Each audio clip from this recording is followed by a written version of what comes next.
For your next project, you're going to be designing a typographic poster using song lyrics of your choice. Here are a couple examples that I made using this process to help you see kind of what yours could look like.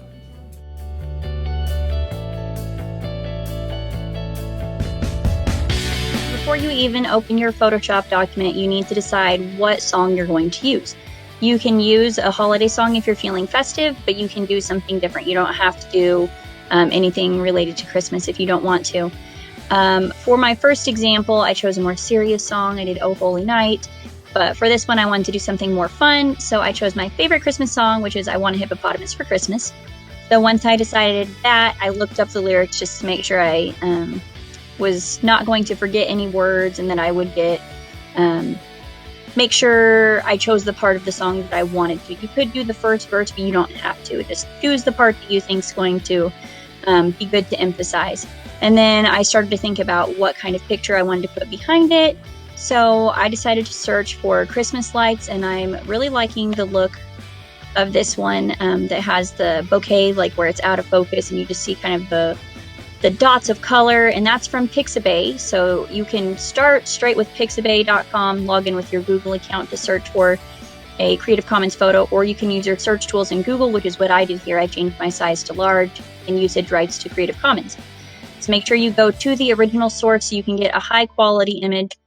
On Pixabay, I'm going to download it. So you can either download it, or depending on the website, you can copy and paste it. So that is going to download here. Perfect. Now I'll have it when I'm ready. So I'm going to switch over to Photoshop, and I'm going to make a new document. File new. I think I want it to be tall instead of wide, but I can always change that later. And I have that set on 8 by 10 inches, not pixels. If you do pixels, that's really, really tiny. And 300 for my resolution. So I'm going to go ahead and create.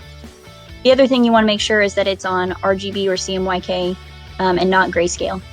So I'm going to look back at my lyrics, and I think I am going to do the first part. I want a hippopotamus for Christmas. Only a hippopotamus will do, and then I'll see if there's room to fit more in there. So I'm going to make a text box, and I prefer to click and drag so it's actually a box instead of just typing on a line, because that gives me more freedom to edit how I want to. So I think I'm going to do I want a, and then I'm going to make hippopotamus on its own line. I don't know what font I want yet. I'm going to come back and play with that later. At first I'm just going to start kind of blocking in where I think I want things to go.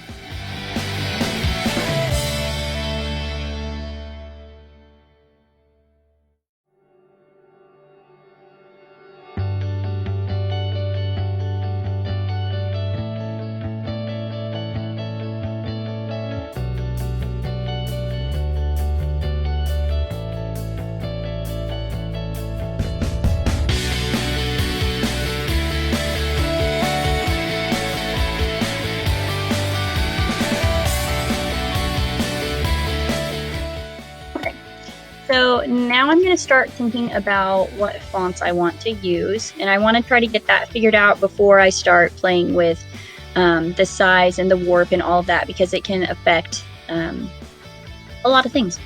So let's see, I think I want kind of a bolder font for hippopotamus. I want that word to have some weight. Hippopotamuses are so big.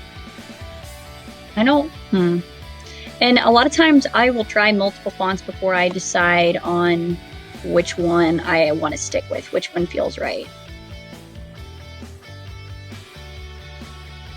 So you want to kind of think about the feel of your song and try to avoid fonts that are just really basic, that look like you didn't choose it. That was just the default. So like Arial is fine for, typing papers, but it's not the most interesting for a design project.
now I can start playing.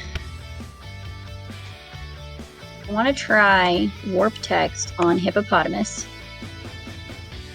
So that's at the top at the T with a little wavy line under it.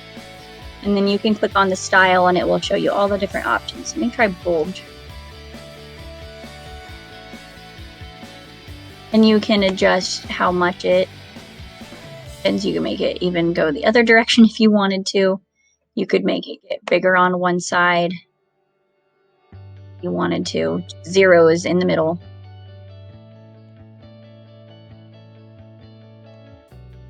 Okay. Try that. I'm going to move it down.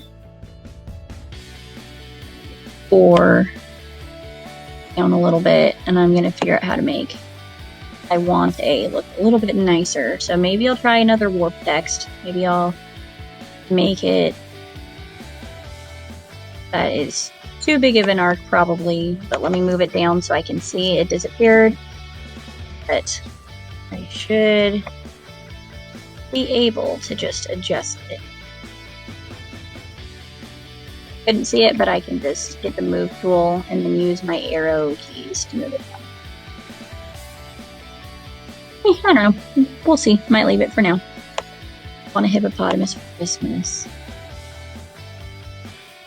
Okay, I'm going to go back and adjust 4 because I don't like how that is. So I'm going to try something. I'm going to try doing a right align, but then dragging this in and seeing how it looks a little bit off center. I'm not sure if I'm going to like that or not. Sometimes you just have to try. Let's see, Christmas.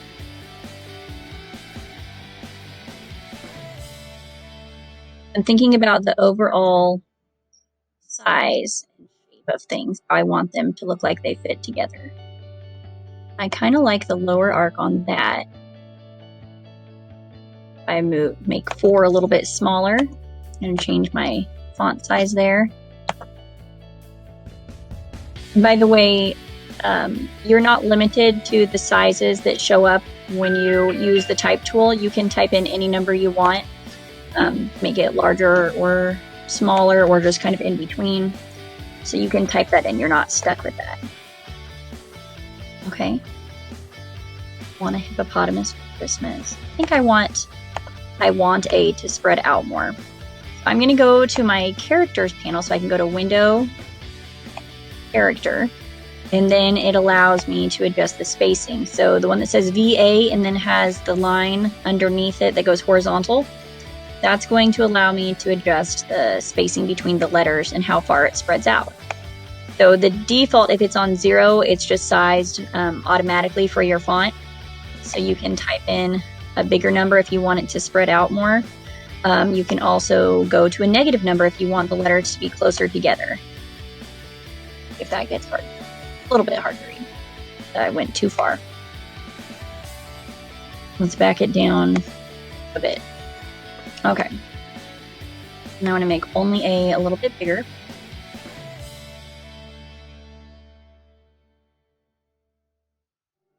I'm going to make that spaced out a little bit more too, so it kind of matches the I want A.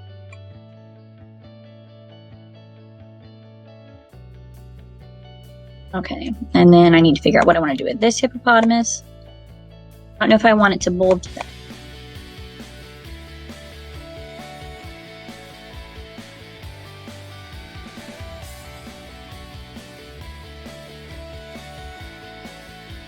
One thing I can try that sometimes works is I can just do the free transform, Control T. Oops. If you're using the newer version of Photoshop, you need to hold down the Shift key if you want to like stretch something, because the default is to maintain your proportions. I'll rotate it. I'm going to go back to only A. And I want to put it off to the left so it will balance 4 being off to the right.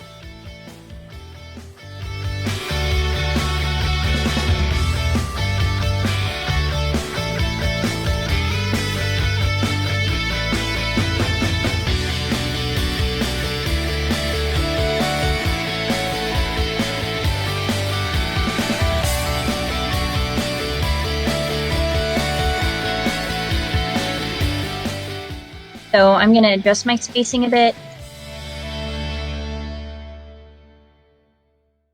So reading this, the most important parts feel like I want a hippopotamus for Christmas. That's emphasized more. And then only a hippopotamus will do is not quite as important because it's a little bit smaller. A little bit more.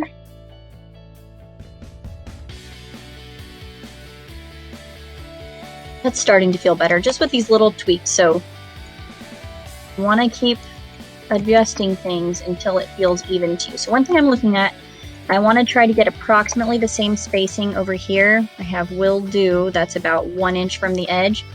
So I'm going to do the same thing over here. So if you go to window or view rulers, then it makes your ruler show up on the side. And if you want to check your spacing, you just drag this down. So I'm going to try to get even margins. We're about, make that about 1/2 inch from the bottom. So we'll go about 1/2 inch from the top. And that'll make everything kind of like feel like it's in the right place and feel balanced and even. So.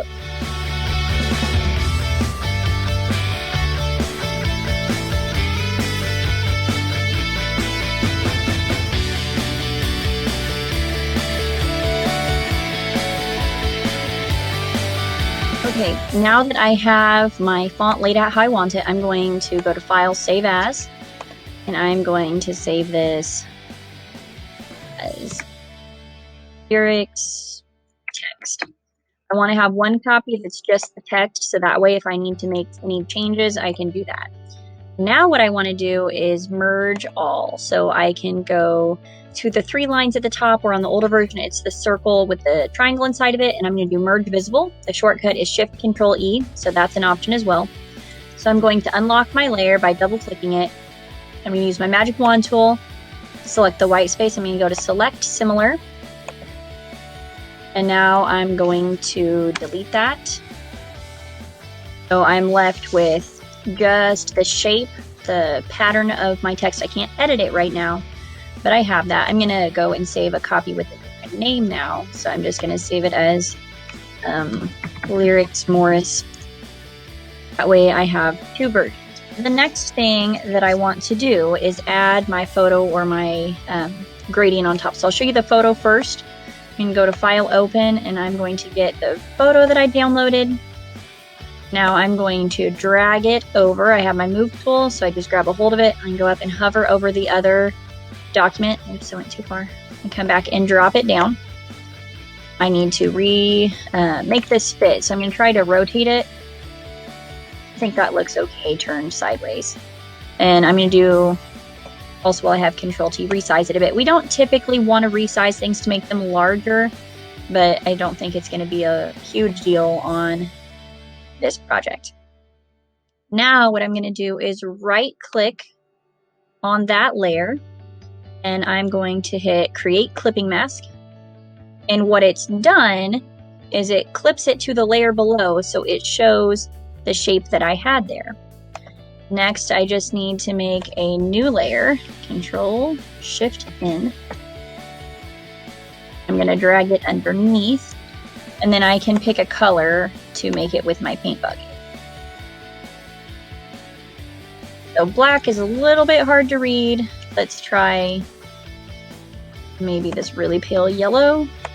Sometimes it takes a little bit of experimenting to get the right color there to where it shows up. Let's try pink maybe. I think that was a little bit too light. We want kind of a medium tone, I think. There I can read it, it's visible, and I could call that good if I wanted to. But I want to show you the other option where you can do a gradient instead. I'm going to make a new layer on top, and I'm going to experiment with some gradients. So if you go to your gradient tool, which is behind your paint bucket, you're in the newer version, there's some built-in gradients, a lot of them, and they're sorted by color family. So I could pick one of these that I want to just test out, see how it looks. I always tend to go to the greens. We'll try this one. So I can use that as a starting point. Make sure you're on your new layer. I can just drag. I can try, the different looks that are here. whichever ones you like the look of the best. I am going to go ahead and create a clipping mask here, because after you do that, you can see how it looks, and you can go back. Like if I wanted to add another color, I could. So I could pick a color down here, the color that's on top, it starts off as your black and white squares. The color that's on top is the one that's active, that's being used. If I go to basic, I can select that color to transparent, and then I can do like little pops of color that will kind of just fade out into the others. So in this way, you can make a custom gradient. So when you're happy with your design, you'll just go to File, Save As, save on your computer, and then where it says Photoshop, you're going to click on that and change it to a JPEG, and then turn it into Google Classroom, and you'll be good to go.